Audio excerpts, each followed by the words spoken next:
किसी को भी कोई योग्य चीज उस समय तक नहीं मिल सकती जब तक वह कड़ी मेहनत नहीं करता। ऐसे ही यह एक यूपीएससी टॉपर की कहानी है। संघ लोक सेवा आयोग सिविल सेवा परीक्षा सबसे कठिन परीक्षाओं में एक है। यूपीएससी की तैयारी करने वाले कई छात्र इसकी तैयारी के लिए देश की महंगी कोचिंग लेते हैं, फिर भी सफलता हासिल नहीं कर पाते हैं। हालांकि कई छात्र ऐसे भी होते हैं जो बिना कोचिंग के दिन रात मेहनत कर इसकी तैयारी करते हैं और सफलता हासिल करते हैं। कुछ ऐसी ही कहानी है केरल के कोट्टायम की रहने वाली रेणु राज की, जिन्होंने अपनी यूपीएससी परीक्षा की प्रैक्टिस जारी रखी और पहले ही प्रयास में दूसरी रैंक हासिल कर आईएएस अधिकारी बनी। हमारा सारा जीवन संघर्ष चाहता है। जिन्हें सब कुछ बैठे बैठे मिल जाता है वह व्यक्ति आलसी, स्वार्थी और जीवन के वास्तविक मूल्यों के प्रति असंवेदनशील हो जाते हैं। कुछ भी पाने के लिए 3 चीजें चाहिए, वह है कड़ी मेहनत, दृढ़ता और सामान्य सूझबूझ। रेणु राज की डॉक्टर से लेकर आईएएस बनने तक का सफर काफी प्रेरणादायक है। आइए जानते हैं उनकी कहानी के बारे में। केरल के कोट्टायम जिले की रहने वाली रेणु राज ने अपनी प्राथमिक स्कूली शिक्षा केरल से ही पूरी की। सेंट टेरेसा हाई स्कूल से अपनी पढ़ाई पूरी करने के बाद उन्होंने कोट्टायम जिले के मेडिकल कॉलेज में दाखिला लिया, जहां से वह बैचलर ऑफ मेडिसिन और बैचलर ऑफ सर्जरी एमबीबीएस की पढ़ाई पूरी की। उनके पिता एक रिटायर्ड कर्मचारी और मां हाउसवाइफ हैं। रेणु की दोनों बहनें भी पेशे से डॉक्टर हैं।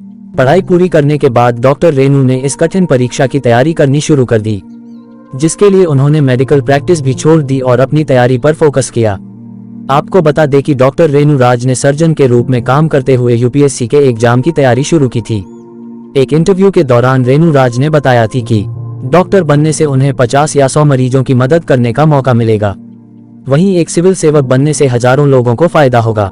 यूपीएससी परीक्षा की तैयारी करने वाले छात्रों के लिए उन्होंने कुछ चीजों के बारे में भी बताया है। उन्होंने खुलासा किया कि 2013 से उन्होंने अपनी मेडिकल प्रैक्टिस जारी रखते हुए यूपीएससी परीक्षा की तैयारी के लिए रोजाना 3-6 घंटे जी तोड़ मेहनत की थी।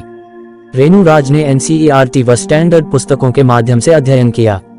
इसके लिए वह शेड्यूल बनाकर 6 से 7 घंटे पढ़ाई किया करती थी, जिसके कारण वह अपने पहले प्रयास में ही दूसरी रैंक हासिल करते हुए परीक्षा की टॉपर बन गईं।